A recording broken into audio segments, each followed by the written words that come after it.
Welcome to everyone, let's start today's class. आप सभी का स्वागत है आर के गुरु चैनल में। आज हम बात कर रहे हैं पैसिव वॉइस की। Passive voice from interrogative sentence. Passive voice आखिरकार इंट्रोगेटिव सेंटेंस से किस तरह बनाए जाते हैं। After all, how we can make the passive voice by interrogative sentence. There are two types of interrogative sentence. I mean to first is helping verb and second is interrogative sentence, means WH word. So let's start by these words. इन्हीं शब्दों के साथ हम अपनी कक्षा की शुरुआत कहते हैं और कहते हैं कि regular efforts makes a man perfect. लगातार अभ्यास एक इंसान को संपूर्ण बनाता है. आप जिस किसी फील्ड में भी लगातार प्रयास करते हैं तो कामयाबी आपको ऑटोमेटिक मिलती है. So do the efforts more and more. By efforts we can achieve anything. Efforts, प्रयासों के द्वारा हम अपने जीवन में कुछ भी पा सकते हैं. जितना अभ्यास और प्रयास हम जिस फील्ड में करते हैं उतना ही हम उसमें अच्छे बनते हैं, बेस्ट बनते हैं. So this is the most important thing in our life. ये हमारे जीवन में सबसे महत्वपूर्ण है. और हम बात करते हैं आज passive voice from interrogative sentence. Interrogative sentence है हेल्पिंग वर्ब से.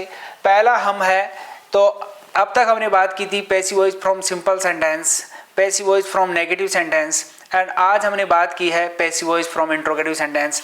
इंट्रोगेटिव सेंटेंस में पैसिव वॉइस में हमने बात की थी. ये एक्टिव है हमारा. Do you play cricket, question mark लगा हुआ है. This is the interrogative sentence. Do से हेल्पिंग वर्ब से शुरू है. Do you play cricket.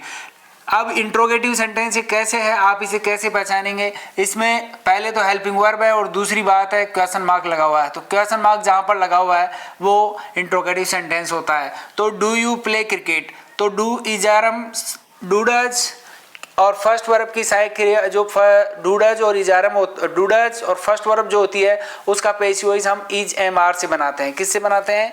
Is am are से. अब यहाँ पर क्रिकेट को इधर लेकर आए ऑब्जेक्ट की जगह और यू को हम किसकी जगह, यानी सब्जेक्ट को ऑब्जेक्ट और ऑब्जेक्ट को सब्जेक्ट चेंज कर रहे हैं. तो हेल्पिंग वर्ब की जगह हेल्पिंग वर्ब. यदि यहाँ पर हेल्पिंग वर्ब पहले है तो यहाँ पर भी आपको हेल्पिंग वर्ब पहले लिखनी पड़ेगी. जैसे डू डज का passive voice is am are से तो इज लिख दिया, क्रिकेट इधर आ गया, यू का बाय इधर चला गया और पैसिव वॉइस में कौन सी वर्ब आती है? थर्ड वर्ब यहाँ पर हमने लिख दी. ठीक है. दूसरी हम बात करें did you play cricket. Did और सेकंड वर्ब जहां पर होती है उसका पैसिव वॉइस हम वॉज एंड वर से बनाते हैं. डिड और सेकंड वर्ब का पैसिव वॉइस किससे बनाते हैं? वॉज एंड वर से बनाते हैं. डिड यू प्ले क्रिकेट, तो इसमें हमने क्रिकेट को इधर लेके आए तो क्या आएगी हेल्पिंग वर्ब? वॉज और वर में से क्या आएगा? सिंगुलर है क्रिकेट तो सिंगुलर के लिए क्या आएगा? वॉज आ जाएगा. और प्ले कौन सी वर्ब है? फर्स्ट वर्ब है तो इसको कौन से बदलेंगे? थर्ड वर्ब में बदल देंगे. ठीक है. और यू का क्या हो जाएगा? By you. ठीक है. अगला है जैसे हैव यू प्लेड क्रिकेट, तो हैव यू प्लेड क्रिकेट ये इंट्रोगेटिव सेंटेंस है. हैव का पैसिव वॉइस बीन लगाने से बन जाता है. हैव का पैसिव वॉइस बीन लगाने से बन जाता है. तो बीन यहाँ पर हमने लिखा और हैज, इसमें क्रिकेट को जब इधर लेकर आए तो सिंगुलर है, ये सिंगुलर के लिए हमने हैज लगाया और क्रिकेट के बाद बीन लगाया और प्ले की थर्ड फॉर्म प्लेड हो गई और यू का क्या हो गया? By you.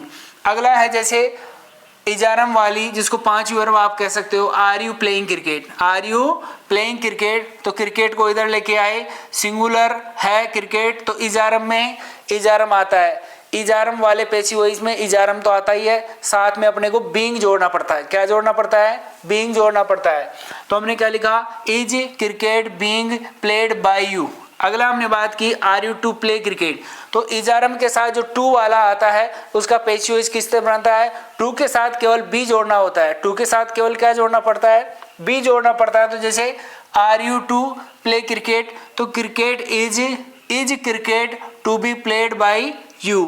तो आसानी से इसकी आपने बात की. तो अब आप इसको देख सकते हैं सिंपल तरीके से आपके सामने. मतलब डूडज का हमने डूडज का पैसिव वॉइस किससे बनाया है? Do and does. Do and does और फर्स्ट वर्ब का passive voice is am are से. डिड और सेकंड वर्ब आ जाए तो वॉज एंड वर से. हैज आ जाए तो बीन लगाकर बनाएंगे और इजारम और वॉज वर आ जाए तो इजारम में इजारम आएगा, वॉज वर में वॉज वर आएगा, साथ में बीइंग जोड़ना पड़ेगा BEING. और टू वाला वर्ब आ जाए, इजारम प्लस टू आ जाए और टू के साथ वर्ब की फर्स्ट फॉर्म आ जाए तो टू के साथ केवल बी लगाना है और थर्ड फॉर्म में चेंज करना है. सब्जेक्ट को ऑब्जेक्ट और ऑब्जेक्ट को सब्जेक्ट की जगह आप आसानी से रख सकते हैं. तो इस तरह देखेंगे आप, तो इस तरह आप अभ्यास करेंगे तो एवरीथिंग विल बी डन, सब हो जाएगा. We will learn each and everything सब कुछ हम सीख जाएंगे वन बाय वन, एक एक करके। सो ट्राई योर बेस्ट, अपना सबसे अच्छी कोशिश करें and make yourself perfect, अपने आप को संपूर्ण बनाएं। Will meet again, have a nice day.